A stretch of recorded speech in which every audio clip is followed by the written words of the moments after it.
Can't wait until the new toy comes. There will be a few skeptic people about it, but at the end of the day I'll explain more when it comes and I'll show you what it is.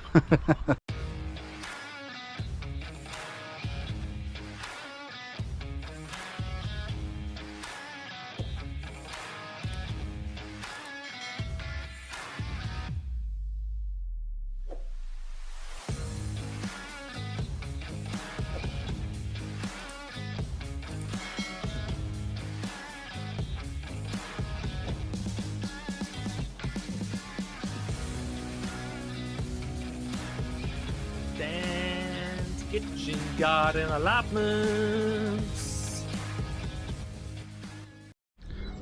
Hi guys, and welcome back to Dan's Kitchen Garden Allotment. Just before this video starts, please go along and hit that subscribe button to come along and join the family.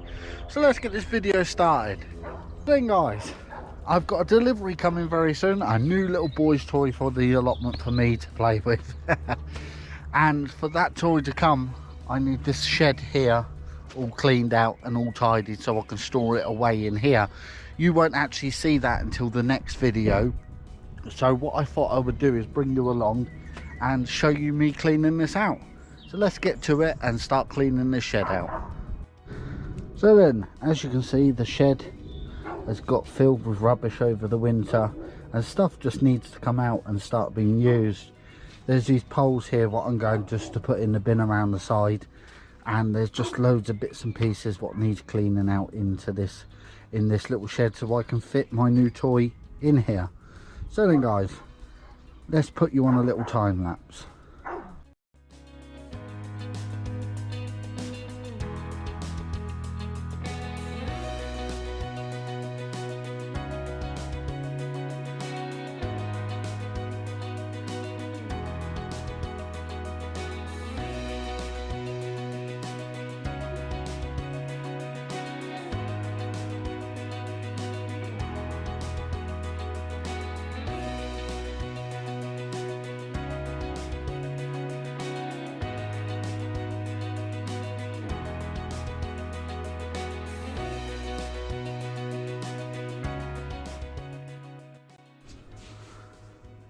So then, as you can see, that has all been sorted out, including all of the spiders. If you just see that one, been evicted. So you'll probably see in the next video what is going into this shed.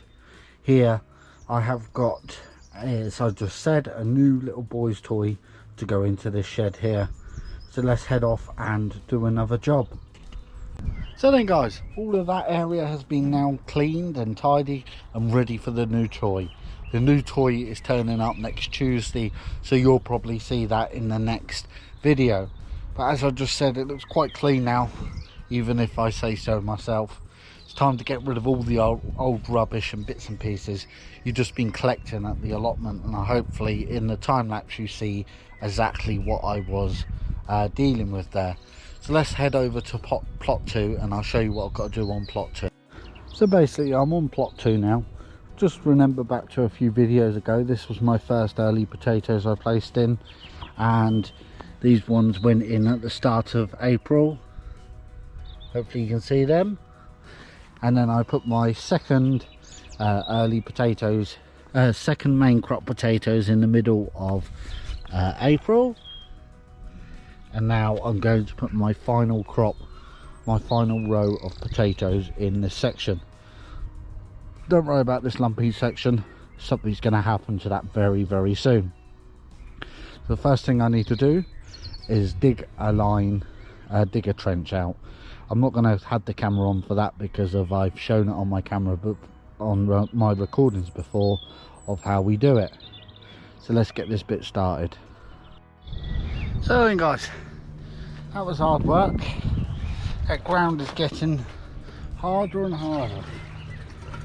I don't know what's going on this year, but it seems like we had all of the rain in one go and now it's just decided to dry everything out.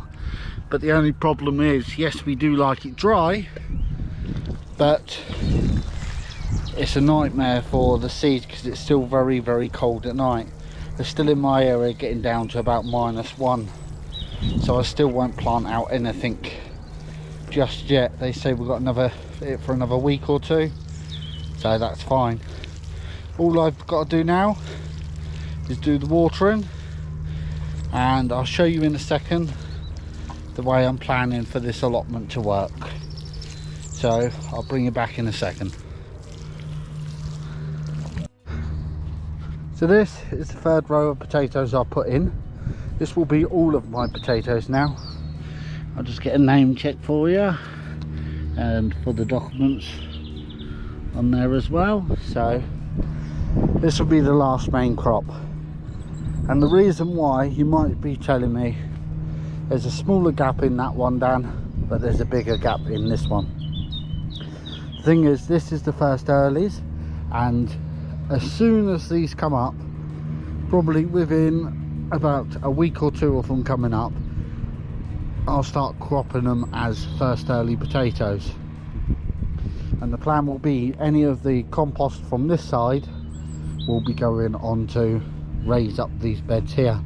This has been put in probably about 2 shovel loads down, and just keep on watering them until you see some greenery, and then cover them back up.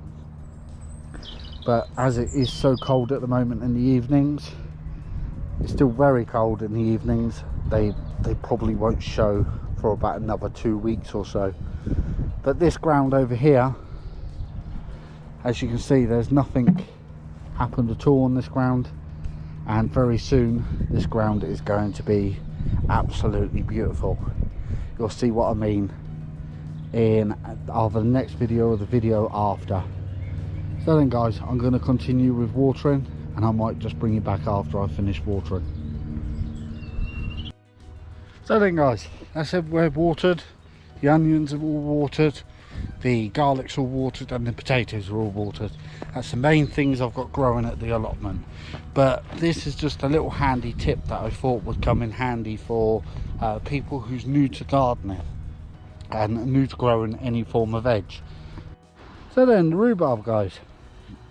In the rhubarb, a lot of gardeners would know rhubarb is growing green, luscious, most of the year round. We've already had a crop off of this. This hasn't been affected by the coldness.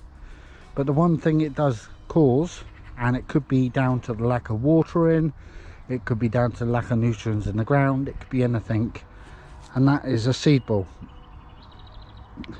Basically these shoot straight up out of the rhubarb, and you'll just see them sitting on top just like this. You want to nip these out straight away from your rhubarb, because the one problem you'll have is you won't get loads of new rhubarb, you'll get less rhubarb. Your rhubarb will stop growing because it will be putting all of the energy back into them stalks. And as you can see, I had on mine, this is a matter of about 3 days, I had 1, 2, 3, 4, 5, 6, 7, 8, 9, 10, 11. So I've had 11 in the last 3 or 4 days. You do get them up. I probably won't see another setting of them probably for another 2 weeks or so. So when I see them in 2 weeks time, I'll just snip them out, take care of them, and then you won't have that problem at all. But apart from that, everything's going on. The little tadpoles are in the pool, in the pond, enjoying the sun. None of them have got legs yet. I'll just chuck a little bit of food in every now and then, and just top up the water because it's getting cold. Just give me a second. Did I just see a froggy friend? I think we have something lurking in the distance in the bottom of here. I think we've got a Mr. Frog down in this overgrown grass somewhere. Yeah, I've just seen his foot. So there is frogs in there, which is good to hear. I might just add a little bit more water to this just to top it up a bit, because you can see that the top of the brick is starting to go dry. So I like to keep it up to about this sort of level, So I might just go and get some water and just give that a little bit of a top up, as I'm not here tomorrow. I've got to go to work. So then guys, thank you for joining me on another beautiful day down the allotment. It's been busy, it's getting busier down the allotment now, the stuff you got to do, but it's definitely getting there and starting to look like an allotment. Can't wait until the new toy comes. There will be a few skeptic people about it, but at the end of the day I'll explain more when it comes and I'll show you what it is. So guys, if you like this video, please hit the like button. If you're watching this video and you're not a subscriber, please hit the subscribe button and make sure the bell notification is switched on at all times. Don't worry, it's not snowing, it's blossom. So guys, until the next video, I'll catch you later.